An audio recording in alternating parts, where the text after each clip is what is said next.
I do not understand this trend of like fucking teenager blasting steroids. Like I see so many posts and so many videos nowadays of like fucking 15-year-olds blasting like tren, blasting like testosterone and stuff like that. And I'm 33 years old and I'm still debating with myself if I want to do like a medium to low dose TRT. And I've been training for more than a decade. So it's like, I don't understand how do they not have longevity in mind, because like, where is it that you're gonna go from here? And also on top of that, you're doing like so much shit just to have a mid physique in most cases. Because I mean, of course, yeah, there are exceptions with like fucking 20-year-olds, 19-year-olds that look insane, but that is not like the majority of them. A lot of them blast off their face to just have a average physique that they could accomplish like in 2 years of like just dieting and properly training. So that is absolutely insane for me to watch. And it's also like, why do you want to like take the short path towards these kind of things? Like, why do you want to like limit the amount of time you can actually do this? Because one thing that is going to happen if you're going to start blasting off your face at a younger age is you are most probably not going to be in the sport for a very long period of time. So if this is a sport that you enjoy, don't you want to kind of like structure it in a way where you can have the most fun with this and where you can spend the most time doing this? Because also like when I started training, I had a few friends that started around the same time with me. And most of them started blasting all sorts of interesting substances quite quickly. And I always thought to myself, like, I want to see where is it that you're going to be in like 5 years, because you just basically started training and you also started maxing out like everything else you can do, from like substances to like anything imaginable. And there was a period of time where we all were training for like 3 to 4 years and I looked like shit in comparison to them because I wasn't really doing anything and they were doing everything under the sun. But now 10 years have passed. Most of them don't really train no more because they have some kind of like medical issues. Some of them do train, but they are also coming off medical issues, so they just look significantly older. And on top of that, they can't really perform the way that they used to perform. And me, I'm now at my peak. And sure, I don't really have a very impressive physique, but that's just kind of more on me and kind of more on the way that I train. But I am in the best shape I have ever been. My health so far seems to be absolutely okay. And now if at the age of 33 I'll decide to do some TRT on top of everything that I'm already doing, one, I know how to eat. Two, I kind of know how to train nowadays. And yeah, if I'm going to add this on top, I feel like the results are going to be significantly better than they would have been if I would have started at a younger age. And also another thing with this is like people think that they know everything and people think that they have reached their like maximum potential way sooner than they actually reach their maximum potential. I remember when I was like training for like 3 to 4 years, I thought that I know everything. I thought that my training is perfect. I thought that my dieting is perfect. I thought that I know exactly when to bulk and when to cut down. And I thought like there's like nothing else I can do. I thought that I have like the best physique that I could ever have. But in reality, now I've been training for like 13 years. And in my opinion, I only figured out how is it that I should train really effectively during the last 2 to 3 years. And of course, I also was a little bit unique with this because I kind of got stuck into this like state of not really pushing myself.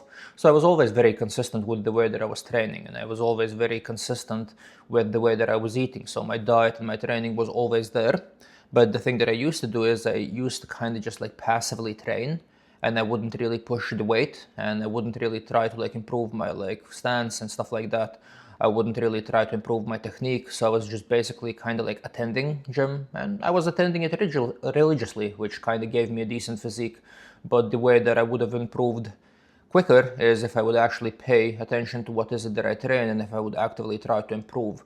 So yeah, like doing these kind of things when you're not going to get the best result out of them is just like nonsensical in my opinion, because now if you actually invest the time and if you actually spend a decade training, you can probably get away with like a much smaller dose and you can do it in a much proper way than you would when you're like 18 or 19.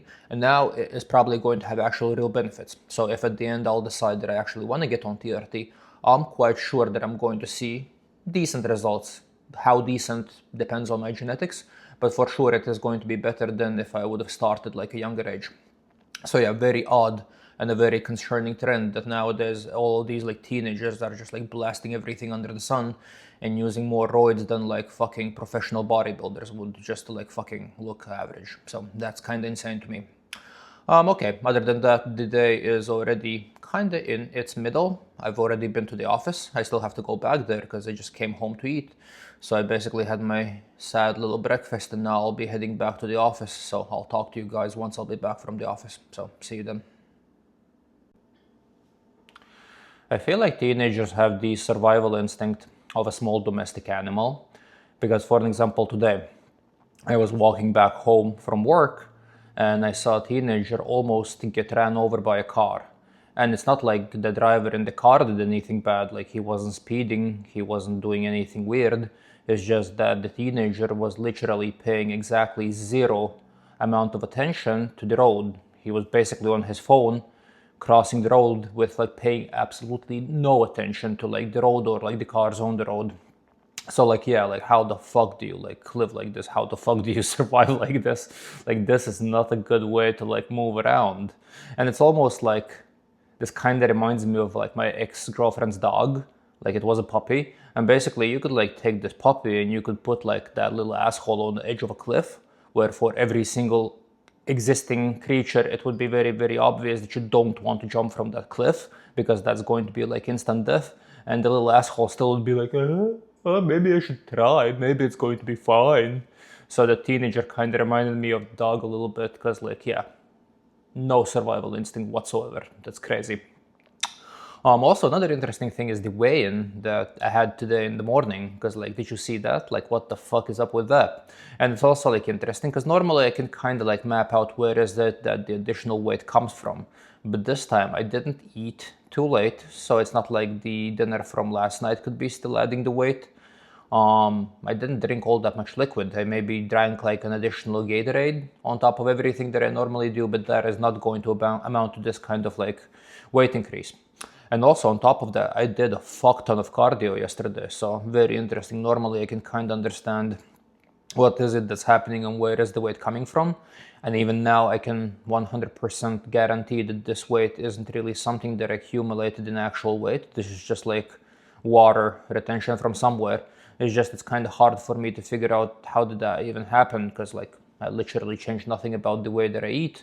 And the only thing that I did change is I ran a fuck ton of like fucking miles yesterday. So like, yeah, very interesting. But that also means that most probably in the next couple of days, most likely tomorrow or the day after tomorrow, there is going to be a unproportionate drop in weight as well. So that's normally kind of how it happens. Like if it goes up a little bit, then it is most probably going to go down heavily afterwards. Because once again, you can't really gain more than a pound of like weight just like during one night. That's not really possible. Like worst case scenario, well, medium case scenario, it's like water, and most probably it's just like the way that I timed food. Maybe I drank too much Gatorade before going to bed and I didn't pee it out in the morning. So like there can be a few reasons why this happened, but it is 100% not me gaining actual weight. And this is actually the approach that you should take if you're like trying to lose weight. So like don't really go day by day. And if one day you're having a heavy day, that doesn't mean that you've gained weight. So don't stress and don't immediately start adjusting stuff. Don't adjust the calories, don't adjust the cardio. The only thing that you should do is just like keep doing the same thing that you're doing and give it a few days. Like if the weight would keep on growing during the next 3 days, or if the weight is going to stay exactly as it is for like the next 3 or 4 days, then yeah, you have to adjust something, but only then. You have to give it a few days because it's not going to be a straight line up, and it is never going to be a straight line down when you're dieting down. So like you need to kind of like look at it more like in a time frame of a week rather than in like time frames of like a day, because that is not really going to be a accurate estimate. Also, I am having a very lazy day today, which is actually good. This is actually exactly what I needed. So I realized that this week I'm still not going to do all the 6 workouts that I normally do because of the face peel that I had on Monday. And my skin is still a little bit scaly and a little bit weird. It's actually even worse than it was yesterday. So I decided that I am going to use today as a day to completely rest and not to really do anything physical. So like I'm not going to be going to the gym, and I'm not going to be doing cardio. Actually, I almost did cardio once again, but I got lucky because it is raining outside and it's really unpleasant outside. And I really had to avoid doing anything today because I feel like I really need like a complete proper rest day. And I almost broke. I almost went outside and started jogging, but then I noticed that it's raining and it's generally very unpleasant outside today. So like I was very lucky with that, because that kind of gave me the motivation needed for me to not go outside and not jog. So yeah, basically today is going to be a very lazy, very chill evening, which is good because like as long as I don't have to spend the entirety of the day home, I feel like it's fine. And I spent most of my day in the office, so like it's not going to be a problem. It's already the evening. I ate a little bit. I'm gonna like do some household stuff. Then I'm going to drink my protein shake, and then it's already going to be time for bed. So I'm not really going to be like losing my mind sitting at home and not really knowing what to do with my time, which is actually a really good thing, because if I have to spend too much time at home, then that tends to drive me a little bit crazy, and I start like coming up with weird things that I could be doing, and then I just mostly end up jogging because I just can't really sit at home and do nothing. So yeah, that is basically going to be the day. I'm gonna go now, do a few more things, and then I'll be already heading to bed. So I'll talk to you guys tomorrow. So see you guys tomorrow.